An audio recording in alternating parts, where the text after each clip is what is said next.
Hello, everyone. I'm FIDE Master Sean Vibert, I'm National Master Elijah Logasar. and this is the intro to 300 Spartans, The Secret Life of Kings. But before we get into that, we need to get into the backstory. And the idea for this course came from The Secret Life of Rooks, where we postulate that moving the rook as far as plausible is almost always the best move. And this is because of the principle of piece activity, which AlphaZero has shown to be the most important, especially for initiative. Now, we activate our bishops and knights in the opening very easily, and rooks are often not activated until much later in the game due to lack of open files or lack of safety because of the opponent having targets. But if we have long rook moves, it usually means we would have been able to activate our piece safely, and these moves should be considered. And after all, the rook is worth 5 points, more than both the bishop and the knight, so why shouldn't we be using it if we can? This principle also applies to the king as it's worth 4 points, but the safety principle is usually not met. When it is met, we should postulate the king, and we'll be teaching that in the course. But before we get into that, let's get into rooks. In this position right here, white has the move rook to a4, moving it as far as plausible. After we lose the pawn on e5, we'll notice that we have rook h4. All of a sudden, in just 2 moves, this rook has become a very powerful attacker, and black's kingside is looking very weak. All of our pieces are attacking, and after rook takes h7, knight g5, and queen h4, we'll have a decisive attack. Black can fight this at great cost. Objectively, white's attack is winning, but we managed to activate our rook, and by considering the roots and long moves, we managed to get a decisive attack. And we'll also notice that a lot of newer players will miss ideas like this. Not necessarily because it's not hard to see that the rook on h4 is good, but because it's just so far on the board. If you consider approaching calculations from the opposite direction, moving as far as plausible, you'll be able to see ideas like rook h4 much easier. Grandmaster Jacob Agard suggests the method of ideal squares, trying to figure out where your pieces want to be and then gradually moving it there considering the roots. This is one method of doing so. Let's look at the next position. In this position, white would like to activate his rook, but taking on b7 doesn't do anything meaningful. Black will just exchange, play king b7, king c6, take on c5, and have an advantage. But we have enough. That's as far as possible. We're thinking as far as plausible, as far as safely allowed that has reasonable purpose. Where is that? On b6. What if he takes a rook with pawn? Well, then we have a7, the tactical justification. They're unable to stop us from making a queen, and we win.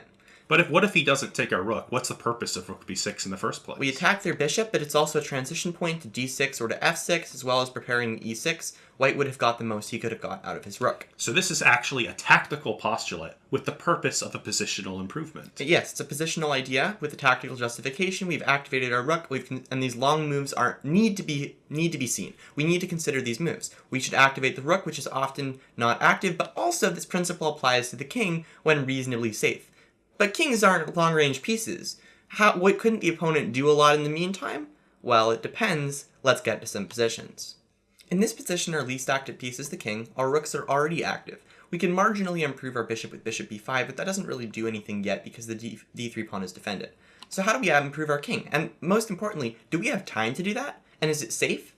Well, it is safe. First of all, the queens are off the board, which means the activation of the king is now very thematic. Second of all, the white pieces are very passive. The bishop is all in the same color as the pawns, which means it can't target the dark squares, and the white rooks do not have any open files. They're tied down to the passed a3 pawn, and white is incapable of opening files because h4, h5 will always be met with g5, and g5 will always be met with h5, which means that white is permanently without a plan, and black can do whatever he wants. When we have a slow position, we should consider what the ideal squares are, what our worst placed pieces are, what the opponent's ideas and weaknesses, and we notice that our worst placed piece is the king, the opponent doesn't have an idea, and that the d4 square is a weakness. This is Grandmaster Jacob Agard's method in positional play, and it's highly effective. So if the opponent doesn't have any ideas, we can improve our king just as if it was moving far in one move, but over the course of several moves. Right. We can apply the king postulate with no resistance. And if we give the king unlimited time, which he has, we will bring the king to d4. This was from a Judith Polgar game when she was 9, and she deliberately prepared this pawn structure several moves in advance. We've now activated all of our pieces. We'll take on d3 next with a decisive advantage. Let's go to the next position. In this position, the first thing I notice is that we have this queenside pawn majority, but how to utilize it? If we play c4 and b5, this pawn will be permanently blockaded on the dark squares, and c4, c5 doesn't work. We're not going to keep our majority. So maybe c4 with rook a3, the postulate? But that doesn't lead anywhere. The weakness is already on f7. So how are we to make progress? Well, I look at the king, and I see the king is not active. But queens are on the board. Can we really march our king to support the passed pawns? Grandmaster Lev Pakis seemed to think so, and he played king f1. So you're telling me that if he was to move his rook to the b file, or maybe move his queen to c7 and try to attack our king, that we're going to be completely safe? Of course. The f7 pawn is too weak otherwise. The queen is tied down to the queen f6 check. If king go g8, we always have queen g6 check. King h8 takes. We can always take the g5 pawn. We have h6. We're going to be mating, more or less. We have a perpetual at will. But not only that, if the queen leaves, we will always have bishop takes f7, intending queen g6 and queen h6, and the only attacker would be the queen. If we march on the light squares, their dark square bishop is not going to be any help. It'll not be incapable of controlling those squares. So it's almost like we're up a king here. Yes, we're up a king, which is worth 4 points in attacking power. Grandmaster Jacob Aagaard makes this clear in his book. So as long as it's safe, we should include it in the attack. And the attack is useful to support our passed b-pawn. And black has no moves here, so he actually just repeats move by moving the bishop back and forth. And once our king arrives on b5, all of a sudden, this is looking very scary.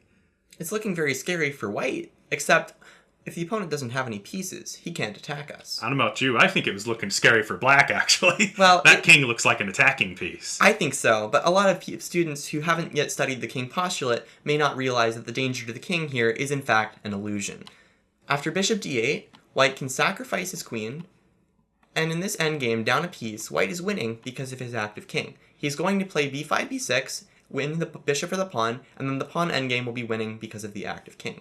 For example, king e6, b5, b6, takes, c4 to prevent d5, g4, and you outflank, you go from behind, you take the d6 pawn, and you run with your c pawn, completely winning. White won the game because of his active king. These are the sorts of positions we aim to show you, where the king can be active safely, and therefore, you should activate it. You should attack with the king. Principle of the least active piece, as long as it's safe. These exceptions are very common and very thematic in chess. You can set them up, but it's not commonly taught, and that is what our job is here. Yeah. And I think it's pretty incredible that even though we were down a complete bishop here, the king, with combination the power of the b-pawn, was able to overwhelm the enemy bishop and king, just because the king was placed so well. Well, activation of the king is the most important endgame principle, according to Shereshevsky endgame strategy, such as well established by now, and the reason for that is principle of the least active piece. The king is active, the king is able to be attacking, and it's useful in the endgame, but in many middle games as well, as long as the safety principle is established. And that's it for the intro. And with that, we hope you enjoy the course and learn how to apply the king postulate in your games.